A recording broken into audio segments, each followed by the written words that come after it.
Hola, soy Gabriel León y estás escuchando La Ciencia Pop, un podcast sobre historias de ciencia. Hoy les contaré la historia de un secreto transmitido a través de generaciones y que resuena en los escenarios del mundo.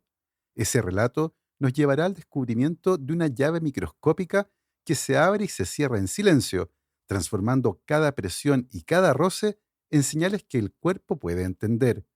Hoy daremos un paseo desde un taller ancestral a un laboratorio moderno, de la alquimia a la biología, y revelaremos los secretos del sistema sensorial más esquivo. Les recuerdo que este proyecto es financiado en un 100% por el aporte voluntario de mis muy queridos patrons. Si quieren apoyar este proyecto, lo pueden hacer en www.patreon.com/lascienciapop y ahí se pueden inscribir para hacer un aporte mensual y apoyar a la producción de este podcast. Como siempre, agradezco el apoyo de mis muy queridos patrons: Cristian Oteiza, Alberto Montt y Laura, Germaín Araya, Ana Lucía Luna, Simón Castillo Riedemann, Luciano Cisterna, Ricardo Yáñez, Cristian Fraser, la familia Helfman von de Sauer, Giuseppe Carufo, David Pelao Pérez, Michelle Baró, Pablo y Milesita Villalobos, José Tanús, Pedro Castillo, José Luis Ulloa, Luz María Hernández, Marcela Martínez, Cristóbal Orellana, Diego Riquelme, Mauricio Silva, la familia Yuri Martínez, Claudio Oyarzo y Toña, Cirilo, Fede y Pola, la familia Calanqueirolo, Alejandra Díaz, Fernando Araya, la familia de la Cruz Morales, Cosca y Banya, la familia Fuentes Schonfeld, la familia Tíez Ríos, Beatriz Geldres, Juan Catipillán, Paula Lagos, Sandra Marras, Giovanni Rosales, Olivia Artigas, Sergio Yuri Espinosa, Los Rojas Peredo y Mario Vicuña.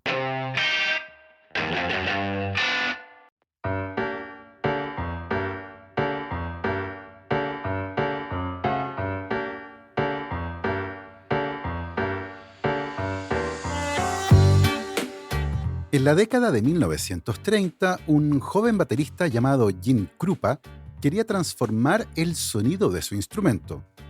Tocaba en la orquesta de Benny Goodman y sentía que los platillos que existían hasta entonces no tenían la fuerza ni la definición que necesitaba. Buscaba un estallido brillante, capaz de atravesar a toda la orquesta, y también un ritmo constante que pudiera controlar con precisión. Fue entonces que se acercó a una empresa centenaria de artesanos del metal y les pidió algo especial: un sistema nuevo de platillos que respondiera a su manera de tocar. De ese encargo nacieron innovaciones que cambiarían la historia de la batería: los Crash, los Ride tal como los conocemos hoy, y un Hi-Hat más sofisticado, controlable con el pie, que se convirtió en el corazón del swing y después del rock. Los artesanos responsables de ese nuevo sonido llevaban literalmente siglos trabajando con una aleación secreta, una que había nacido de la mano de un alquimista armenio y cuya historia se ha convertido en una de las empresas familiares más antiguas del mundo.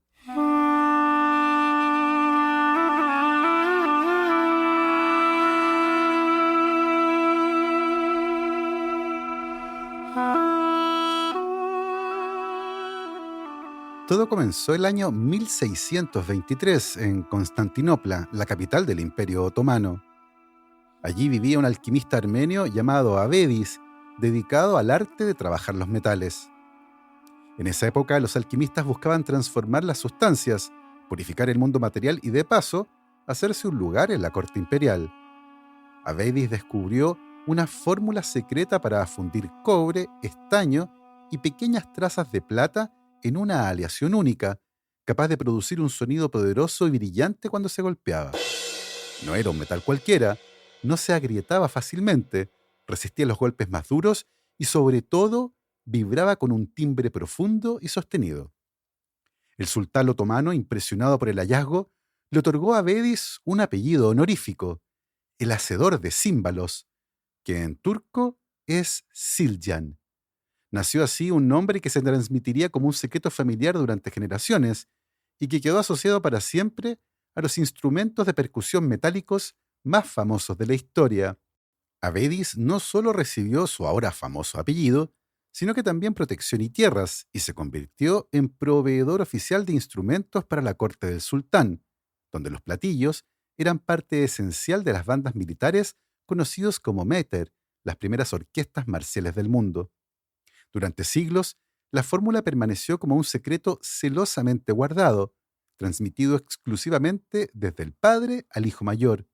Solo un miembro de cada generación conocía la proporción exacta de los metales y el proceso de enfriamiento, martillado y acabado que le daba a los platillos ese sonido inconfundible.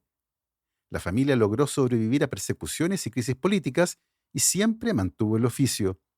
En el siglo XIX, la producción de platillos ya no estaba limitada a usos militares. La música europea comenzó a incorporar cada vez más percusión en las orquestas, y los platillos Siljan viajaron desde Estambul a Viena, París y otras capitales culturales. Sin embargo, la gran transformación llegaría con el siglo XX.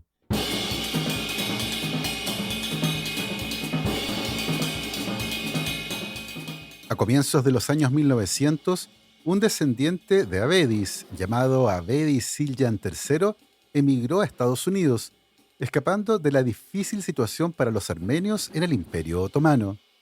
Se instaló en Quincy, Massachusetts, y en 1929, en plena Gran Depresión, fundó oficialmente la Avedis Siljan Company, una fábrica destinada a proveer platillos a un nuevo mercado emergente, las orquestas de jazz. Fue allí donde empezó la relación con músicos como Gene Krupa, que buscaban sonidos específicos y empujaron a la compañía a innovar con nuevos modelos. Siljan acompañó cada evolución musical. Estuvo en el corazón del swing en los años 30, del bebop de los 40 y del rock explosivo de los 60 y 70. John Bonham de Led Zeppelin hacía retumbar estadios con platillos Siljan, mientras que Tony Williams revolucionaba el jazz con rides que parecían hablar. Cada golpe sobre el metal llevaba consigo casi 4 siglos de historia y un linaje secreto. Hoy la empresa sigue siendo familiar y se mantiene como el fabricante de platillos más antiguos del mundo. El secreto de la aleación sigue bajo llave.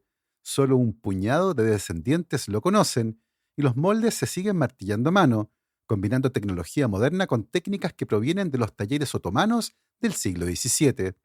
Así, Siljan no es solo una marca de instrumentos. Es la historia de cómo un experimento alquímico se transformó en tradición, de cómo un linaje armenio sobrevivió guerras, exilios y migraciones, y de cómo un sonido metálico y vibrante puede atravesar siglos para seguir marcando el pulso de la música. Ahora bien, cuando golpeamos un platillo, no escuchamos solo un ruido metálico. Lo que llega a nuestros oídos es el resultado de un fenómeno físico fascinante. Cada material, dependiendo de su composición y estructura, responde de manera distinta a un golpe. Algunos vibran poco y el sonido se apaga enseguida. Otros, en cambio, parecen cantar durante segundos, liberando una cascada de frecuencias que se mezclan y resuenan en el aire. La diferencia está en la elasticidad y en la estructura interna del material. Los metales que combinan dureza y flexibilidad, como ciertas aleaciones de cobre y estaño, son capaces de oscilar miles de veces por segundo sin romperse ni absorber demasiado rápido la energía. Esa elasticidad les permite sostener las vibraciones y proyectar un sonido rico, lleno de armónicos. En cambio, materiales más frágiles como el vidrio también vibran, pero lo hacen de manera inestable y se quiebran con facilidad cuando se excede un límite.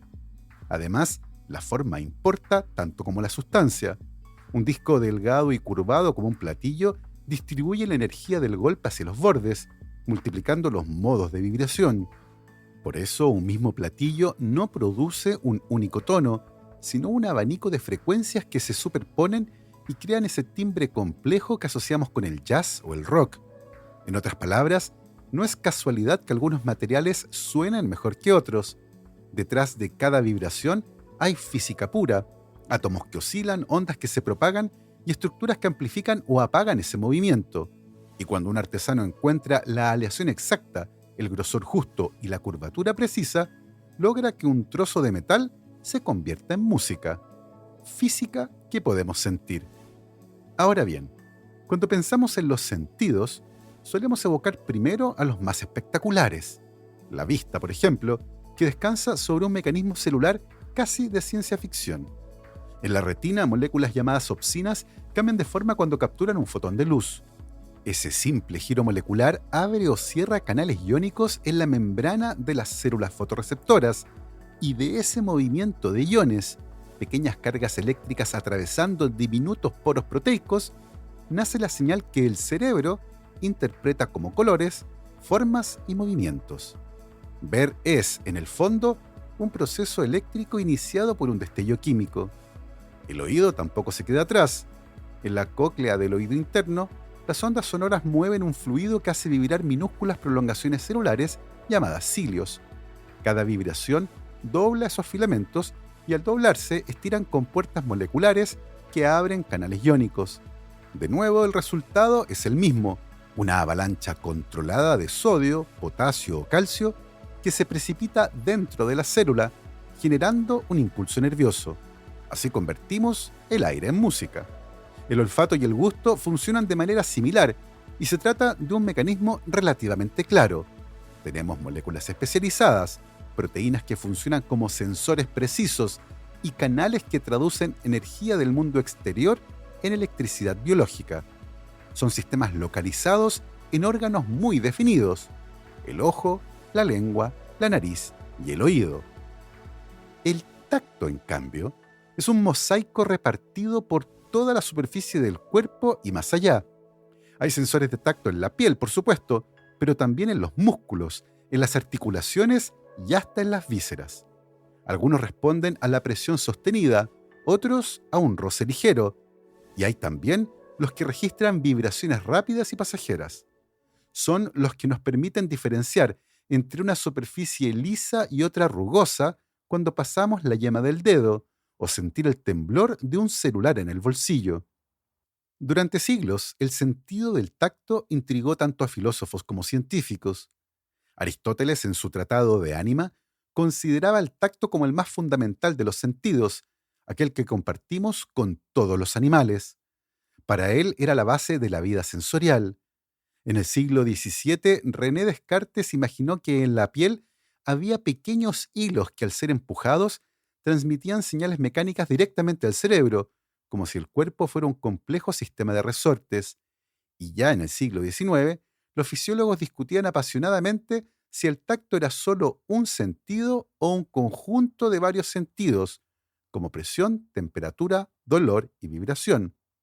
Lo cierto es que, a diferencia de la vista o el oído, el tacto nunca tuvo un órgano único y evidente que lo definiera. Es un sentido repartido, deslocalizado, múltiple y todavía en parte misterioso. Nos conecta no solo con el mundo exterior, sino que con nuestro propio cuerpo. El tacto nos dice dónde están nuestras manos con los ojos cerrados, cuánto apretar un vaso sin romperlo, o cómo seguir el pulso de la música cuando un platillo vibra en el aire. ¿Qué compuertas microscópicas son las responsables de transformar la presión de un dedo sobre la mesa o la vibración de un platillo en un impulso nervioso? Esa incógnita hizo del tacto un sentido esquivo, misterioso. Mientras la vista, el olfato, el gusto y el oído tenían mecanismos ya descritos en detalle, el mundo de la presión, las caricias y las vibraciones seguía siendo un territorio en penumbras, esperando a que alguien descifrara sus llaves moleculares. Y al igual que aquel alquimista armenio del siglo XVII que dio origen a los platillos Siljan, esta historia también comienza con un armenio que transformaba la materia prima en algo más elevado.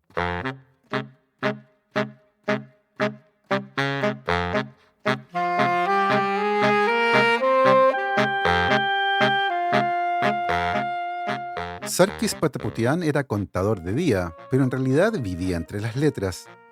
Bajo el seudónimo de Sarkis Bahakn, escribió poemas, obras de teatro, traducciones y críticas de cine. Su esposa, Ayhü Ahmian, era profesora de biología y directora de una escuela. Tenían 3 hijos: Ara, Houri y Ardem, el menor. La familia vivía en Beirut como parte de una pequeña comunidad armenia y todo parecía ir bien. Ese equilibrio se puso a prueba cuando en 1975 estalló la Guerra Civil del Líbano. Beirut, que había sido un mosaico de culturas, se convirtió en un campo minado de milicias, apagones y calles que cambiaban de dueño de un día para otro. En ese ambiente, criar hijos se volvió un acto de valentía cotidiana. Un día aterrador terminó por cambiar la historia de la familia.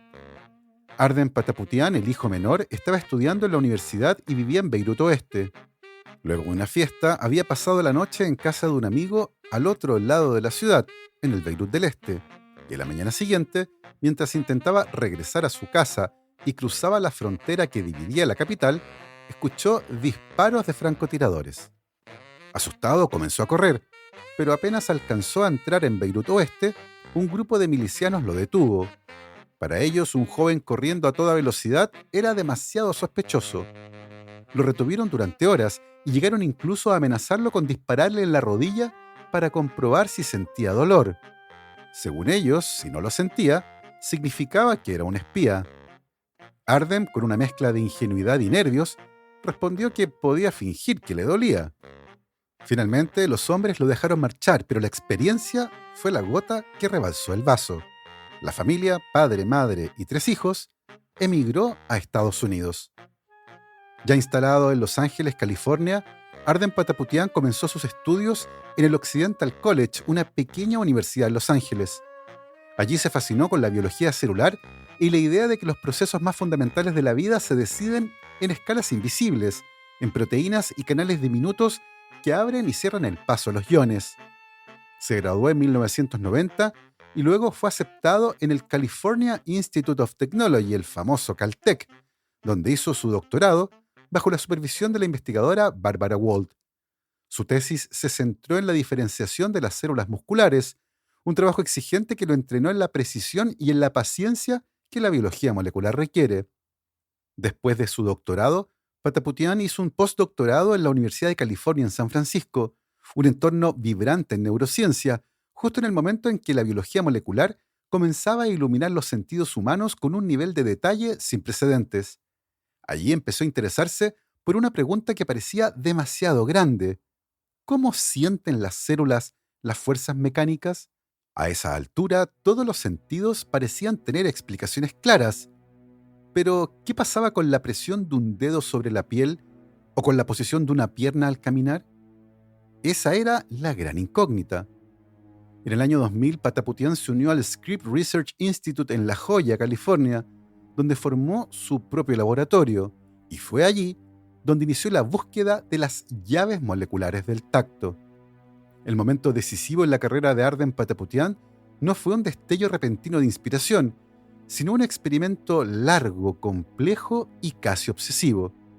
En su laboratorio en La Joya, a finales de los años 2000, tenía esta pregunta simple pero esquiva: ¿qué proteína de la membrana de una célula se abre cuando se aplicaba presión? Sabían que debía existir, porque cada vez que estiraban una célula usando una micropipeta o se aplicaba un estímulo mecánico, aparecía una corriente eléctrica. Esa señal no podía surgir de la nada. Necesitaba un canal iónico que dejara entrar o salir iones. El problema era que nadie sabía cuál era. La estrategia de Pataputian para identificar a esa proteína era tan elegante como tediosa. Su equipo contaba con un tipo de célula que respondía de manera confiable a los estímulos mecánicos. Si la tocaban, producía electricidad. Y lo que hicieron fue ir apagando genes uno por uno usando una técnica conocida como RNA de interferencia. Cada vez que apagaban un gen, iban a ver si la célula seguía respondiendo a los estímulos mecánicos. Si la respuesta desaparecía, habían encontrado la clave. El laboratorio tenía una lista con genes candidatos y el experimento no fue rápido. Tuvieron que examinar 72 de esos genes candidatos, cada uno con ensayos repetidos, experimentos extensos, controles y registros de corrientes eléctricas mediante técnicas electrofisiológicas. Cada experimento era larguísimo y consistía en observar una célula bajo el microscopio. Esta célula estaba conectada a electrodos diminutos y usando una pequeña pipeta de vidrio se deformaba esa célula apenas unas micras. Y mientras hacían eso, los investigadores observaban si aparecía o no una señal en la pantalla del osciloscopio. 71 veces hicieron el experimento y 71 veces la señal seguía allí. Pero al apagar el gen 72, ocurrió finalmente. La corriente eléctrica desapareció. Fue en ese momento que habían dado con el primer gen que codificaba para un canal iónico sensible a la presión. Ese gen fue llamado piezo 1, del griego piesi, que significa presión. Poco después, identificarían un segundo gen, piezo 2, aún más importante para el tacto y la propiocepción. Clonar ese primer gen no fue solo un logro técnico, fue como abrir una puerta cerrada durante siglos. Desde Aristóteles se sabía que el tacto era fundamental, pero hasta entonces no existía una explicación molecular de cómo lo percibíamos. Con la identificación de las proteínas piezo, Arden Pataputian había demostrado que la presión y la vibración se traducen en electricidad gracias a compuertas microscópicas que responden a la deformación de la membrana celular. Los experimentos que vinieron a continuación fueron tremendamente contundentes. Descubrieron, por ejemplo, que cuando desactivaban el gen piezo 2 en animales de laboratorio, estos perdían gran parte de su sensibilidad al roce y tenían dificultades para coordinar sus movimientos. Era la primera vez que se podía señalar con el dedo a una molécula y decir: aquí está el canal que nos permite sentir la presión, la vibración y la posición de nuestro cuerpo. Ese hallazgo transformó por completo a la neurociencia sensorial. El tacto, que durante siglos había sido un misterio difuso en comparación con la vista o el oído, de pronto tenía un fundamento molecular tan claro como las opsinas de la retina o los canales de los cilios en la cóclea.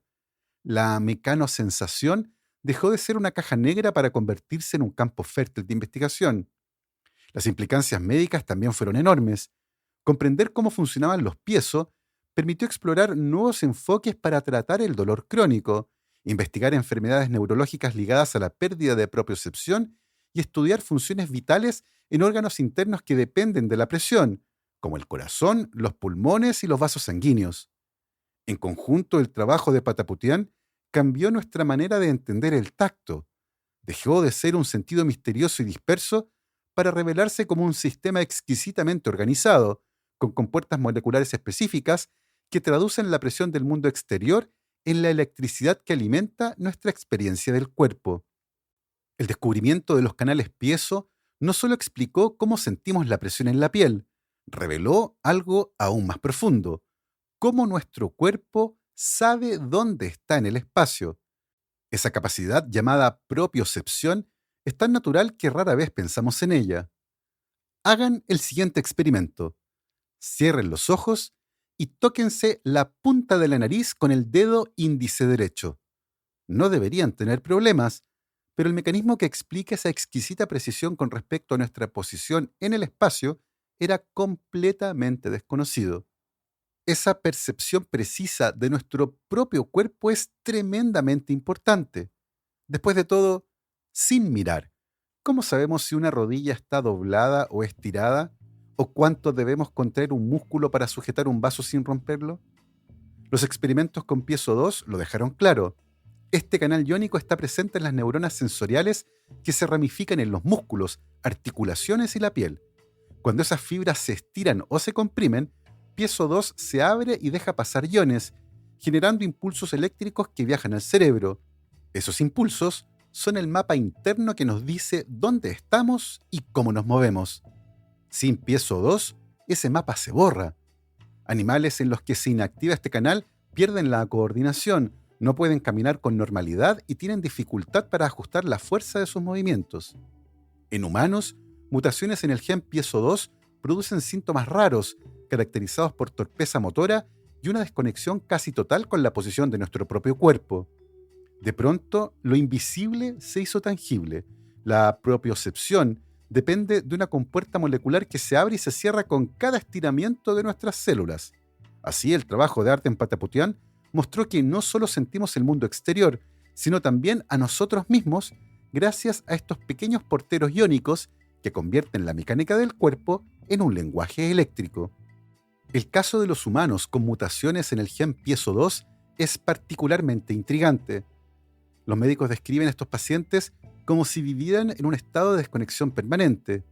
No sienten la presión ligera sobre la piel, no distinguen vibraciones sutiles y, lo más dramático, no tienen la propiocepción que todos damos por sentada. Cuando cierran los ojos, pierden completamente el control de sus movimientos. Si intentan caminar sin mirar sus pies, se tambalean. Si extienden un brazo, no saben con certeza en qué posición está. Y sin embargo, encuentran maneras de adaptarse. Uno de estos pacientes contó que para moverse, confiaba en la vista como una guía constante. Necesitaba mirar cada paso que daba, cada gesto de sus manos, como si estuviera observando a otra persona en lugar de sentir su propio cuerpo desde dentro. Ver se transformó en un sustituto parcial de este sexto sentido que el resto tenemos integrado sin pensar. Estos casos clínicos demostraron con crudeza lo que los experimentos ya sugerían. Piezo 2 es esencial para el tacto fino y para la conciencia de nuestro cuerpo en el espacio. Sin él, la relación con el mundo se vuelve frágil y limitada. Lo extraordinario es que gracias a estos pacientes quedó claro que la propiocepción no es un lujo añadido a los otros sentidos, sino una condición fundamental para nuestra existencia. Sin ella, caminar, sujetar un objeto o incluso mantenerse de pie se convierten en tareas titánicas. Comprender así el canal de los canales piezo no fue solo resolver un misterio de la biología básica, abrió un panorama completamente nuevo para la medicina, porque si esas compuertas moleculares son las responsables de traducir la presión y la vibración en señales eléctricas, entonces modificarlas puede cambiar la manera en que sentimos el mundo, y también el dolor. El dolor crónico, por ejemplo, muchas veces está ligado a nervios que envían señales sin motivo, como si el cuerpo percibiera presiones y vibraciones que en realidad no existen. Conocer los canales piezo permitió pensar en terapias dirigidas a regular su actividad, apagando la señal equivocada y ofreciendo una alternativa a los analgésicos tradicionales. Lo mismo ocurre con algunas neuropatías periféricas, enfermedades en las que los nervios de la piel, las manos o los pies pierden sensibilidad, o al contrario, generan una hipersensibilidad incapacitante. Entender qué moléculas participan en la mecanosensación ayuda a explicar por qué se pierde el equilibrio o por qué un simple roce puede convertirse en un dolor insoportable. Incluso los órganos internos como el corazón, los pulmones, el estómago y los vasos sanguíneos dependen de sensores de presión para funcionar bien. Piezo 1, por ejemplo, participa en la regulación de la presión arterial y en la respuesta de los glóbulos rojos al flujo sanguíneo. Saber esto abrió una línea de investigación sobre enfermedades cardiovasculares que antes ni siquiera se relacionaban con los canales iónicos. En definitiva, lo que empezó como la búsqueda de una proteína escondida en una célula se convirtió en una revolución en la manera en que pensamos el tacto, el dolor y la relación íntima que tenemos con nuestro propio cuerpo. La madrugada del 4 de octubre de 2021, las luces estaban apagadas en San Diego y el silencio era total. Arden Pataputian había activado el modo no molestar en su celular, como solía hacerlo para evitar distracciones mientras dormía plácidamente, así que no pudo recibir una llamada que le estaban haciendo desde Suecia. La persona que lo quería contactar de manera urgente encontró a otro Pataputian en Los Ángeles y lo llamó. Era el padre de Arden, que no se tomó con mucho humor la llamada de un extraño con acento raro a las 2 de la mañana, pero finalmente logró entender lo que le decían.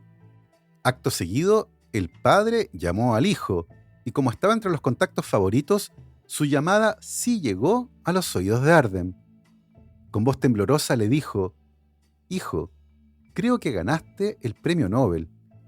Pocos minutos antes del anuncio público, Arden Pataputian se enteró por la voz de su padre, y no por la llamada oficial, que le habían concedido el premio Nobel de Fisiología o Medicina por su trabajo con las proteínas piezo y la dilucidación del mecanismo celular y molecular del sentido del tacto. Fue un momento profundamente simbólico. La noticia más trascendente de su vida llegó desde el otro extremo del teléfono paterno, con un tono tan cálido como inesperado. Como él mismo contó más tarde, fue muy especial oírlo de mi padre.